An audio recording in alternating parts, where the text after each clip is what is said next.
Assalamu alaikum everyone, it's me Zohaib, welcome to the Hill Traders. Lecture number 7. तो आइए system की तरफ चलते हैं और आज के लेक्चर को स्टार्ट करते हैं, मगर उससे पहले प्लीज पेपर और पेंसिल अरेंज कर लीजिए ताकि आप हर पॉइंट को नोट कर सकें। Thank you. तो आज के लेक्चर में हम MACD इंडिकेटर के बारे में जानेंगे। ये शेयर मार्केट में यूज किए जाने वाला बहुत ही पॉपुलर इंडिकेटर है क्योंकि इसे बहुत से तरीकों से यूटिलाइज कर सकते हैं। तो आज के लेक्चर में हम जानेंगे कि क्या होता है MACD इंडिकेटर, ये काम कैसे करता है और इसे यूज करके हम ट्रेड कैसे ले सकते हैं। तो MACD का मतलब होता है moving average conversion diversion. MACD एक ट्रेंड फॉलोअर मोमेंटम इंडिकेटर है जो दो मूविंग एवरेज के दरमियान रिलेशन शो करती है। ये एक लैगिंग इंडिकेटर है जो दो अलग अलग EMA के कॉम्बिनेशन से बनता है। चार्ट में आपको MACD कुछ इस तरह का दिखाई देगा। ये चार चीजों के कॉम्बिनेशन से मिलकर बनता है। तो आइए इन 4 पॉइंट को एक एक करके जानते हैं। पहला MACD लाइन, हम इसे नीले रंग से इंडिकेट करते हैं जिसे हम फास्ट लाइन भी कहते हैं। दूसरा सिग्नल लाइन, जिसे हम स्लो लाइन भी कहते हैं, इसे हम रेड कलर से इंडिकेट करते हैं। तीसरा होता है बेस लाइन, जिसे जीरो लाइन भी कहते हैं। और चौथा होता है MACD हिस्टोग्राम, जो बेस लाइन के ऊपर नीचे मूव करता है। मतलब ये जो बार्स बेस लाइन के ऊपर नीचे मूव कर रहा है, इसे हम MACD हिस्टोग्राम कहते हैं।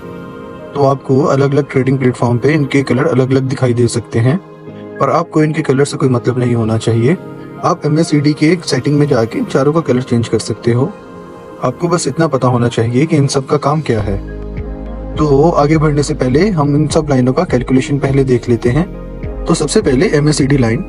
MACD 12 दिनों की EMA और 26 दिनों की EMA की डिफरेंस से बनता है। दूसरा सिग्नल लाइन। सिग्नल लाइन 9 दिनों की MACD लाइन के EMA से बनता है। तीसरा इंस्टोग्राम। इंस्टोग्राम MACD लाइन और सिग्नल लाइन के दरमियान का डिफरेंस होता है। तो MACD काम कैसे करता है? तो MACD में मेनली दो लाइनें होती हैं, MACD लाइन और सिग्नल लाइन। ये दोनों लाइनें बेस लाइन के ऊपर नीचे घूमते हुए क्रॉस ओवर के थ्रू बाय और सेल के सिग्नल जनरेट करते हैं। तो जब भी MACD लाइन सिग्नल लाइन को नीचे से ऊपर की तरफ क्रॉस करता है तो ये एक बुलिश क्रॉस ओवर होता है, मतलब ये एक बाय का सिग्नल है। और जब भी MACD लाइन सिग्नल लाइन को ऊपर से नीचे की तरफ क्रॉस करती है तो ये एक बुलिश क्रॉस ओवर होता है, मतलब ये एक सेल का सिग्नल है। आपको MACD में पॉजिटिव क्रॉस ओवर और नेगेटिव क्रॉस ओवर में दो सिचुएशन देखने को मिल सकता है। तो इन दोनों सिचुएशन में हम ट्रेड कैसे करें, इनको हम डायग्राम की मदद से समझेंगे। सबसे पहले बुलिश क्रॉस ओवर की सिचुएशन को देखते हैं।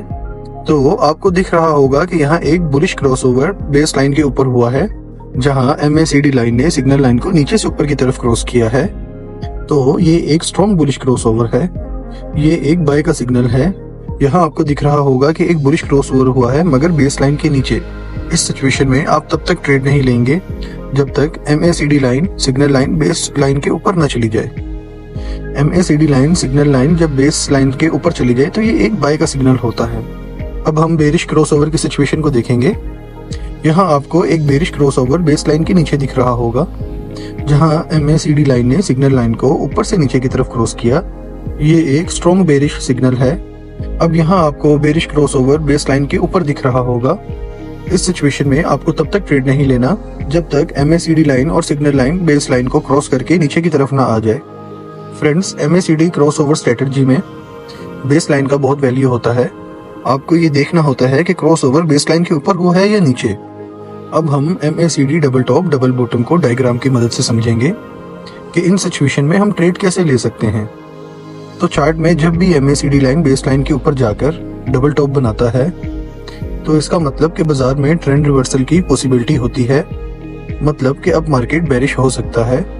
इसी तरह चार्ट में जब MACD बेस लाइन के नीचे जाके डबल बॉटम बनाती है तब बाजार में ट्रेंड रिवर्सल की पॉसिबिलिटी होती है, मतलब अब मार्केट बुलिश हो सकता है।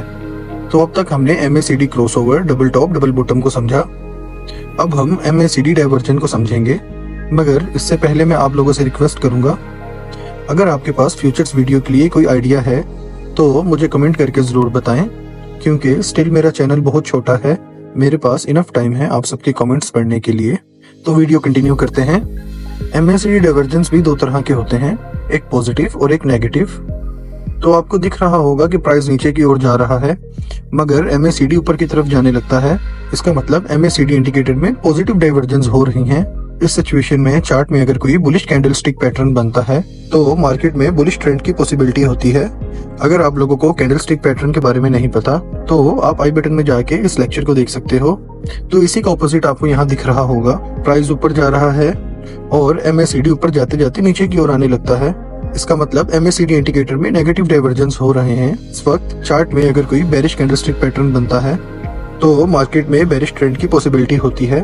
तो होपफुली लर्नर्स आपको इस लेक्चर से कुछ इन्फॉर्मेशन मिली होगी। ट्रेडिंग से रिलेटेड मैंने हर पॉइंट आपको डिटेल में समझाने की कोशिश की है, मगर फिर भी अगर आपको किसी चीज की समझ ना आई हो तो आप मुझसे कमेंट्स के अंदर पूछ सकते हैं। मैं और आसान तरीके से समझाने की कोशिश करूंगा। इंशाल्लाह ताला जब लास्ट एपिसोड तक पहुंचेंगे हम एक प्रो ट्रेडर होंगे और लास्ट एपिसोड से पहले ही आपको बहुत सारी चीजें क्लियर हो जाएंगी। मैं चैलेंज करता हूँ, हम लाइव बहुत कुछ करेंगे और मैं आपको लाइव प्रॉफिट बना के दिखाऊंगा। आप खुद प्रॉफिट बनाएंगे, आपने किसी को कोई पैसा नहीं देना, किसी भी शख्स को, किसी भी इंसान को आपने कोई पैसा नहीं देना। आप खुद, मैं आपसे आपका अकाउंट ओपन करवाऊंगा, आपका ही पैसा होगा और आप खुद ही प्रॉफिट बनाएंगे। इस चीज का मैं चैलेंज करता हूँ और इंशाल्लाह ये मेरा प्रॉमिस है, मेरे अल्लाह ने चाहा तो। चैनल को सब्सक्राइब कर लें ताकि हम लॉन्ग टाइम चल सकें एक दूसरे के साथ।